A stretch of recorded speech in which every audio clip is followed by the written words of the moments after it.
You're listening to the Piano Teacher Primer podcast, designed for piano teachers just starting out and those looking to spark creativity with fresh ideas. I'm Angela Toon, here to bring you effective techniques, exciting interviews, and actionable tips to set your studio on the right path.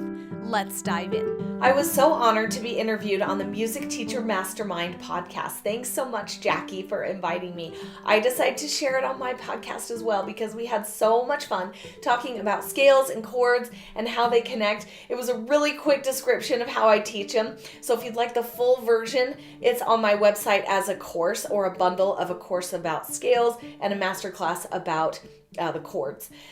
I apologize, there was some automatic editing, and so I go to demonstrate on the piano and some of that got cut off. So sorry about that, but again, the full version has all videos to show everything.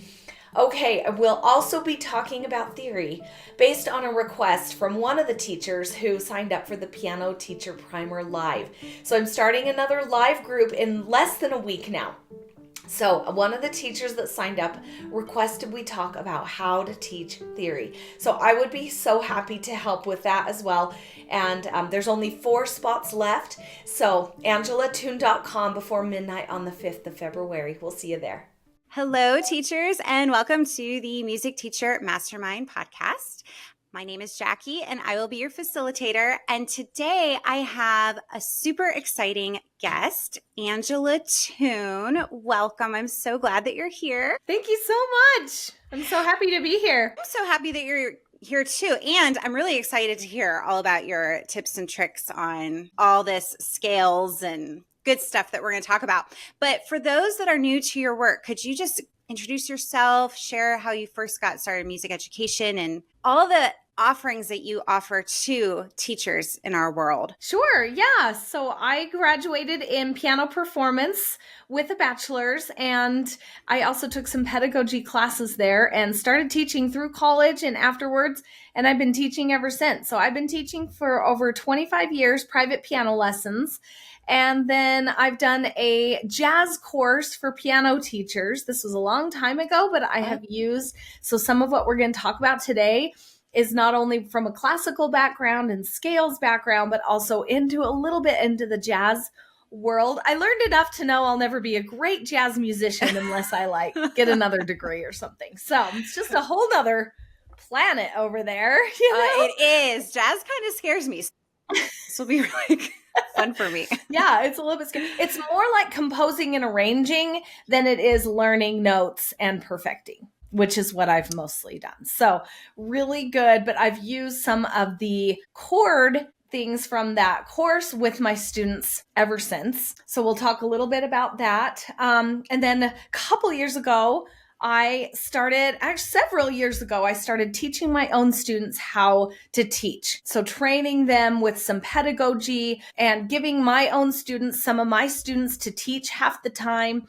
And I got so excited training them that I thought I can train any teachers. So several years ago, I started training my own students how to teach. So I took some of my own students and talked to them about how to teach piano, gave them some of my actual students to teach, and then I was able to give them feedback in real time on what they were doing. And then I thought I can share this with so many people. So I started a podcast for beginning piano teachers called the Piano Teacher Primer Podcast. And then I share tips on Instagram, and then I have online courses and videos and webinars and group communities. I'm going to be doing another community in February of 2025. Wonderful. And I think this is so valuable to teachers who are looking to have multi-teacher studios, or maybe they're trying to help their own students. They're not really sure where to start. It would be ideal to just send them over and be like, hey, listen to this podcast. And for me, my own students, I don't have as much time to sit down with my older ones to teach them how to teach. I've got these young ones coming up that I'm teaching. So teachers, when you have kids age out or they're in college or they're in high school, you can refer them to my podcast and that can pick up where you need to leave off. And it sounds like you've helped yourself out then. So now you can be like, hey, listen to this episode. This is what I want to teach you about. So that's wonderful. I love hearing about this. And we'll definitely have to put your podcast in the show notes so that people can find you very quickly. And Thank okay, you. so you educate other teachers, but you also have, now correct me if I'm wrong, and maybe this is what you were talking about, but you have courses, you said you have a jazz course, but I've seen where you have courses or meetings on scales, Yeah. right? Yeah. Okay. I just couldn't How help to teach myself scales.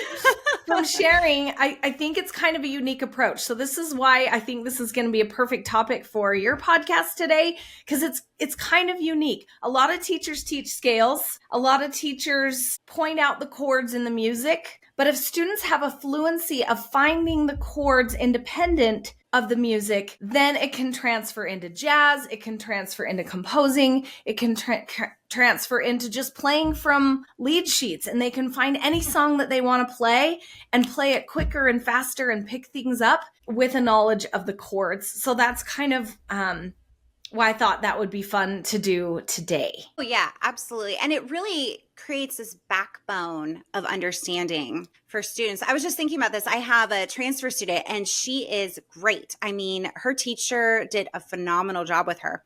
But the one thing I did notice is she doesn't have any understanding of scales and chords. And when I started pointing things out and working with her, it was like this whole new world opened up. And I thought, oh, this is great. But I am in a position where I have a process with my students. And now that I have a transfer student, I'm thinking, okay, you're more intermediate. Where do I start? Yes. Where do I start with you? I've had the same situation. Yeah. I've had this, and you don't want to. So I can give you a little bit of an accelerated version too today, if you'd like. So I'll show you how I start with the little tinies. And then if they're older, I do have a quick version just to get them quick knowledge that they need, but not feel like it's dumbed down. That's the thing, is I don't want her to think that I'm starting at like itty bitty person world. You know, Yeah. I want to give her the respect of the knowledge that she has. So yeah, this is great. I'm so excited. Okay. So do you want to talk about introducing scales and chords to new students? the little beginners, the very first thing that I do, and this isn't first lessons. By the way, your listeners also might be interested in when I was in high school, my teacher gave me a lesson on how to teach a first lesson. And my sweet piano teacher has passed away now, but I video myself teaching these things to a student too. And it's free on my website. It's just a free video demonstration with my actual student showing what I do for a very, very first lesson. Oh, that's wonderful. It's after that, couple months later, it's kind of when they're learning seconds and thirds, steps and skips. Once they've got steps and skips down, I tell them, did you know there are two kinds of seconds, two kinds of neighbors? I call them neighbors mostly when they're little. And we talk about half steps and whole steps. And the silly way I came up with for this is like a house. They know their house and they know their next door neighbor. And I say, but there's space in between, right? In fact, there might be a tree in between. There's a sidewalk. And so a whole step is two houses next door, right? I'll show on here. So there's two houses painted black, and next door, maybe in between the houses is a snowman. Since it's winter, we'll do that. So just whatever season, I'll kind of make it silly, right? And then I'll have them, okay, play the note in between here, and they'll play the note in between there, and even, one house is painted white, one house is painted black. Is there something in between? And I'll have them play the note in between. So I teach them whole steps, and then I say, well, what about this one right here? There's nothing in between there. And some kids have never heard of a duplex before, but some of my students, their dads are realtors, and they've heard of a duplex where it's one house, but there's two families living in it, next door neighbors, but there's nothing in between except a line, a wall. And that helps them find half steps. So we say nothing in between, half steps or nothing in between. And so we drill that for some weeks. That's really smart. Yeah. Some more months later, when their fingers are getting stronger, I teach them the 5-finger patterns. They're also called pentascales. We're all familiar with that probably. But how I teach it is 1, 2, 3, half step, or 1, 2, 3, nothing. So I teach them 1, 2, 3, nothing in between the third and the fourth note.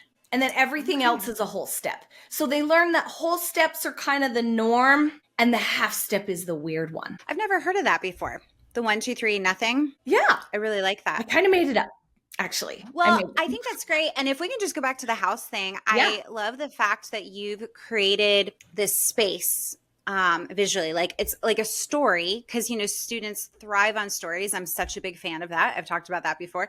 So having that space that they can see and maybe even kind of feel is really, really smart. And the 1, 2, 3, nothing. Yeah, it works. It works really well. And even if they haven't heard of a duplex, I'll just show them a picture of one. And I'll just show them a photo of one house and there's 2 front doors and they get it. So if any of your listeners have another idea for half steps and whole steps, because I kind of have been like, this is a good idea, but some kids don't know what it is. So it'd be nice if there was something in their life already. So if you think of anything else, let me know. But knowing that there's a difference there, and some kids will find the 5-finger patterns from the sound, but I always point out that's why it sounds good is because of where the half step is. So that even if they're really finding it by ear, at least they know why. So that's always one of the things where I have them say things out loud as they're playing, just to kind of get that brain connection and not where they're just and I have them say 1, 2, 3, nothing. I love it. Yeah. I love that. Or with students that speak Spanish, 1, 2, 3, nada. I've done that. Just whatever I feel like. Cute. And then they practice each one. So I have a little chart and they practice and they go in order of C. Okay, here's the order I go in. I go C and then G and then F. And I do F. I do the F next because they have to make that half step. Let's see if we can see F on here. We'll have to make the half step with a black note. And so I tell them that's why the black note's there, is because it's making a half step. I like that. And that's always a tricky one. That B flat really throws them off because all the other white keys. Yeah, so I just kind of go with what ones are the easiest. So I do C and G because they're automatically all white. And then I do F. And then I go to D and A. And they're similar because they've got the one black note in the middle. And we have to make the whole step. And then I do E. And then I do, I think I pretty much go around the circle of fifths at that point. Yeah. So it's super fun. After you do the pentascales, do you throw in the chords right after as you teach it, or do you do that later? Yeah, just kind of when it comes up. I use the Faber method a lot, and it brings up chords pretty quickly. And so I just say, guess what? You've got your C 5-finger pattern. The bottom and the top and the middle is your C chord or triad. I use them interchangeably. Some teachers are like, you must use the proper triad word. I'm like, whatever. Chord, triad. I tell them all. Yes. I tell them all the vocabulary. But I do. I do pretty early on tell them, because they see it in their music, and if they're trying to figure out a chord in their piece, and I'll point out, like, play the blank 5-finger pattern that you already passed off. You already know. Now play the bottom and the top and the middle. Boom, that's an F chord. That's an E chord. Oh, look, that's what you have in your music. So it starts that chord language really early. So the secret is that the chords come from the scales. So I teach the scales in a way that they can find the chords from it. So let's talk about the scales then. So you've taught them the pentascales. Yeah. Do you do the scales afterwards, or do you teach like C major pentascale and then the full scale? Yeah, so I have columns. I should show you my pass-off chart. So I have columns where I do all the pentascales first. Because they're little and all 5 fingers is plenty. And then I do teach them the whole scales, but I find this is hard, right? It's hard to do the cross under and the crossover. So I learned this from the Alfred method. They call it the tetrachord. And I teach them the scales like this. Have you heard of this? I remember the tetrachord. You just brought back some serious memories for me, because I was an Alfred student. Yeah. And my teachers never actually told me what it was. I just would read about it. Yeah. And I'd be like, this sounds really smart. So Big flashback there. So I grabbed that and put it on my chart. So they go all the way down on the pentascales and then they go all the way down on the scale. So they learn them all like this. Okay. So I teach them, I don't call it tetrachord because chord makes them think they all play at the same time. So they'll go. So you're showing us both hands with your 2, 3, 4, 5 fingers. Okay. I'll show you. So instead of 5, it's 4 plus 4. So I just call it 4 plus 4. Made it up. Just kind of made a simpler version of tetrachord because tetra means 4. It's like a Greek 4. So I have them, I say 4 plus 4, no thumbs. So they tuck their thumbs under and they do 4 plus 4. And then they put their 5 fingers, they put their pinkies on the main note. So we'll do C major because that's obviously what we do first. So a lot of teachers will say whole, whole, half, whole, whole, whole, but it's confusing. This puts it in a pattern. 1, 2, 3, half, 1, 2, 3, half. There's a half step at the top of both hands. I love that. So just for listeners who are listening and they can't see. So you have both of your hands together. Your thumbs are tucked. So it's almost like you're making like spider hands, right? Because you're putting them together. Yeah, my thumbs are tucked under and my second fingers, my 2 pointer fingers are next door. So I've got my pinkies on C. And then 4 plus 4 is 8. And there's 8 notes in a scale. I love that. So left hand's going 5 finger, 4, 3, 2. Yep. And then right hand's doing 2 finger on G going up. G, A, B, C. Yeah. Beautiful. So that's what I played. Yep. And then they practice each one of those. It's like one a week. And they can visually see without having to worry about their finger and technique and all that dexterity stuff. Because the fingering is confusing with scales. So we do that later. First, I teach them what all the scales are. Yeah. And after C, I do F because they've already encountered that B flat in the 5 finger pattern. Let's see if we can see the whole scale of F. 1, 2, 3, half. 1, 2, 3, half. So I do F next and then G. Angela, I really, really like that. Because we actually have a technical skills evaluation here where we do different levels. And so we have lots of meetings talking about how we teach this stuff. That's different. That's new. And I really like it. And I'm totally snagging that. It's a little bit slower, some might say, because kids can read the scales and play them. But I just feel like this method internalizes it.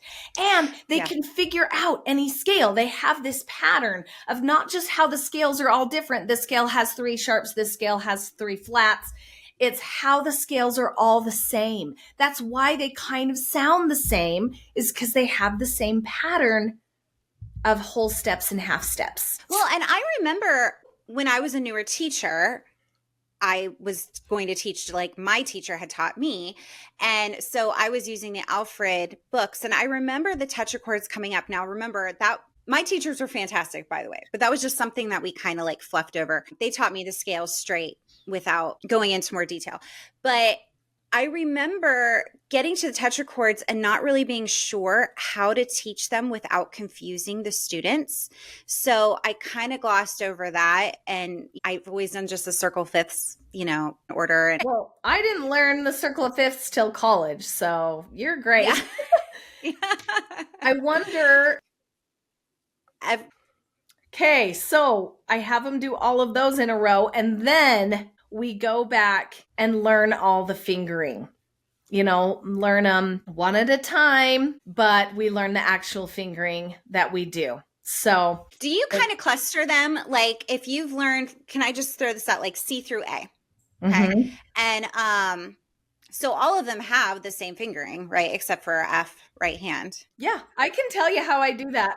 I have them in 3 groups, and I learned this in my college pedagogy class. So the 3 groups are the white key fingering, which is what you're talking about. 1, 2, 3, tuck the thumb under. And then I have the black key group. So those are the 3, B, C sharp, and F sharp. And those have all the black keys. So the black key trick is thumb on all the white keys, and then 2, 3, 4 on the 3 black, 2, 3 on the 2 black to lead to the next white. So thumb on all the white keys is the black key trick. And then the flat key trick is 4 on B flat. So that's right hand for the key of F, And then the left hand just goes 3, 2, 1, 4, and it puts the 4 on the new flat. Okay. So that's just like weeks and weeks crunched into 2 minutes. But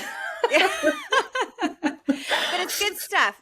And I have a whole course on this on my website, like you mentioned. So if people are like, I never learned scales, I have a whole course on my website, and it has me explaining every single one of these scales and fingering tricks that I use. Okay. So if people are interested, we can link to that too.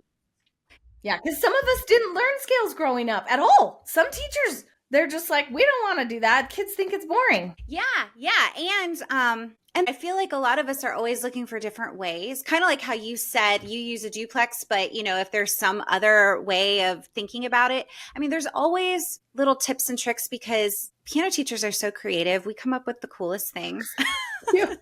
So we got to combine them all, Yeah. Okay. All right. So let's keep going with this. Yeah. So should we move into chords a little bit more? So I kind of have a whole scales chart. So as the kids pass off all their scales, then we move into chords if they have an interest in that. And I do the minor scales too. So don't think that I'm neglecting minors. I know the minors get kind of a bad rap. They're not all sad, but we do the minors as well.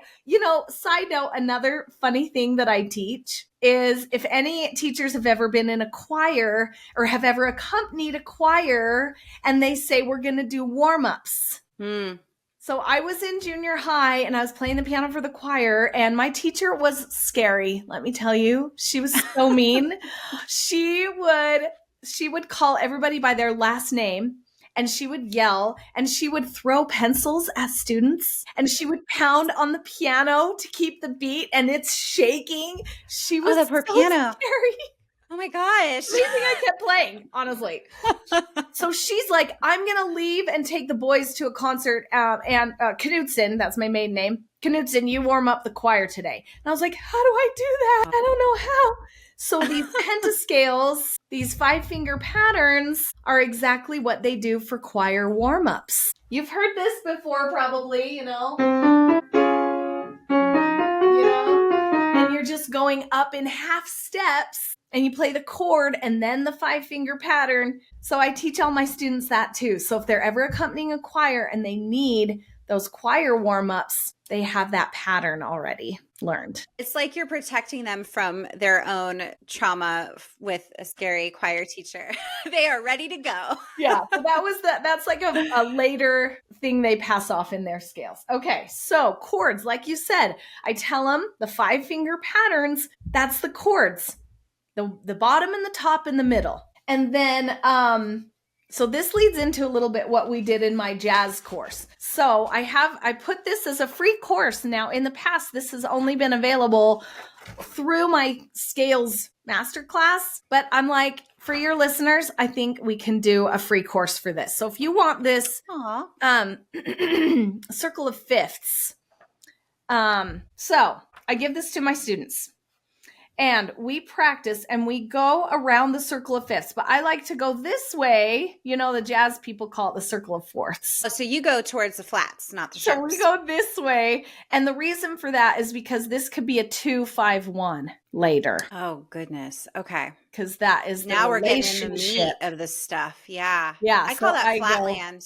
We have flatland and sharpland. I make mountains for sharpland. And the flat so you're going flatland. Tricky. So it's hard, but we do them first. So I have them start at the top of the circle of fifths with C, and they go all the way around the circle of fifths doing the major triads. C, F, and it's amazing, even if they've learned them all, even if they've played them all, how hard this is to jump major chord. So you're not doing inversions. You're doing the root chords. Not yet. Of all of these. Well, and sometimes they've learned inversions in their music already. We've mentioned it. But you could do that next. But you're not focusing on that. You could do that next. You could do major. Yeah, I do root position first. Okay. So they learn all the major chords and they can quickly jump to any major chord on this chart. And then you could go around again in first inversion, and you could go around again in second inversion. I kind of just whatever interests the kids have. But the inversions I've been hearing lately, very crucial to know. And then we do minor chords. And these are the minors on the inside of the circle. But I still just start with C This is probably going to show backwards on here. No, you're good. I still start with C, and I do C minor, F minor, B flat minor, and they go. And if they struggle with this, I have them play the major and then the minor. Have them lower that middle note a half step to find the minor. So if it's really hard, you can have them practice major, minor, F minor, B flat major, B flat minor. And this is a long process for them to each week be assigned a different chord to go around the circle of fifths. Awesome. Now, do you get to the relative minors at all, or does that come later? Yeah, I talk about it and I show it on this chart, but I assign them one a week to go around the outside. So it's like they find everything from the major. Now, when they come back and they have it learned, this is what we did in my jazz course. I have a little bass line that I play with them. So it included in this is a little description of what I do and then a little description of this bass line. So when they come back with the major chords, for example, all learned, I'll play down low a little duet with them. And it makes it sound really cool. And you're just going to go whole, half. So you just go, and then you can throw in some octaves. You can throw in some octaves and fifths, so it's not just climbing the whole time. So they're playing the chords on a whole note. I'll show you. They're playing the chords on a whole note, and I'm doing this bass line down low. Does that make sense a little bit? Yeah, so you did in your right hand. So the student's doing C major. Mm-hmm. Then they're going up to F.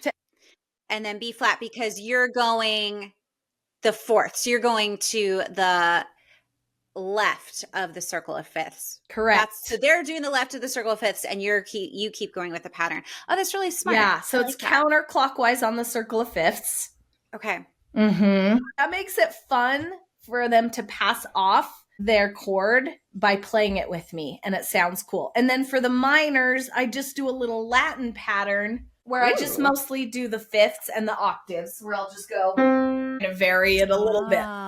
But so you did like the tonic dominant of C, and then again, same thing with F, then to B flat. Okay. Yep. I like that. And I try to get them all the way. And I said whole note, that the students play a whole note. It's really like a half note and a half rest to find their next one. Okay, can I just pause here for a minute? I really like this. I'm getting all these ideas now that you're doing this because sometimes you have those last weird 3 minutes of a lesson. If you have those last few minutes, you could even do that and start improvising. I'm going to play this and I want you to improvise within this chord. So then once they master that, then you're improvising together as a duet. That is just so much awesomeness. Yeah. And it seems like a small package, but there's a lot of good stuff in there. Yes. I love this. And the improvising, how people that are good at improvising, now I'm not great at it, but how people do it is they think or they hear the notes of that scale, and then they use the notes, like they know what chord it goes with. They know what notes fit with that chord. And that's the notes they use in their improvising. So if the kids know really well the notes of C major, F major, and the scales, then they can use those notes. They know what notes fit what chord. Yeah, this is great. I love this. I never even thought about that jazz bass line. I always do just basic chords because I'm not an improviser either. Adding in something like that is so much more interesting. Yeah. It doesn't seem hard. I can stick with the basic chords, but then jazz, there's these added harmonies and adding sevenths to everything. And that's where I'm like, whoa. Yeah. But you just made it seem very simple. I mean, what you just showed me, I'm like, oh, I could do that. Lickety split. No problem. So It's just a matter of somebody showing you what to do. Okay. Yeah. So that was a really quick. Now, you asked about transfer students. Mm-hmm. So sometimes with these transfer kids, if they've already done some scales, I'll just tell them about the half step, whole step thing really quick.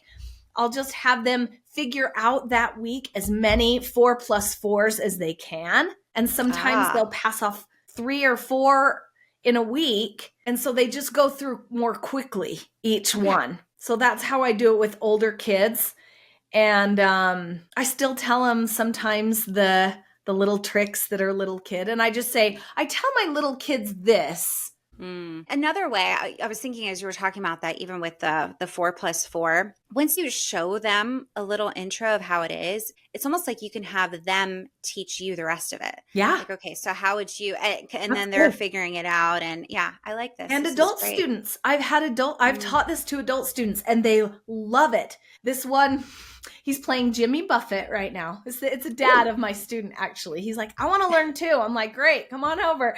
So he is learning Jimmy Buffett songs and I'm teaching him the chords because the note reading is hard and it takes him a long time. So with these chords, he can do the chord in the left hand and the melody in the right hand. Perfect. Shortcut. Yeah.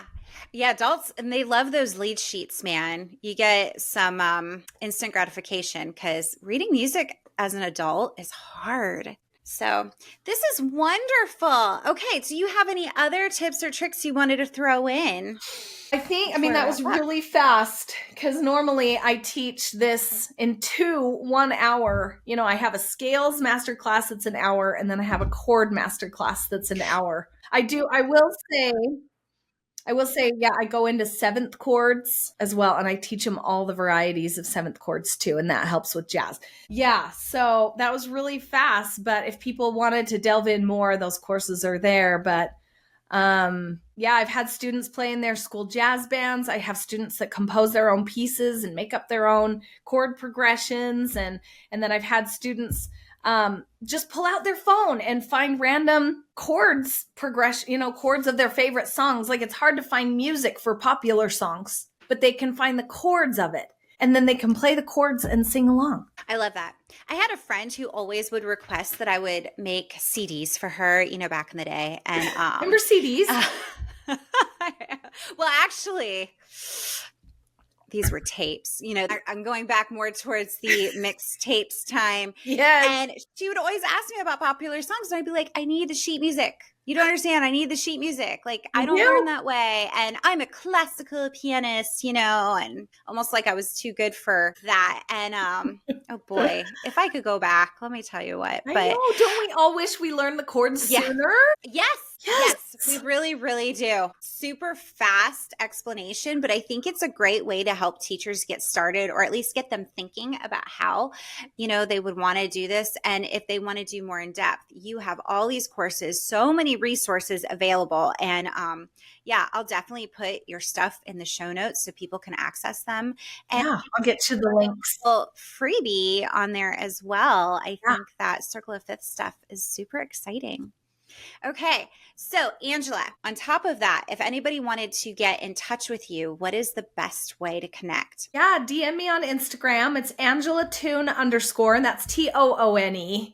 I think it's TUNE since I'm a musician, but AngelaTune _ and my website's angelatune.com to find my courses. I've got a bunch of free stuff on there. And then if they want to delve in more with scales and chords, those are there too.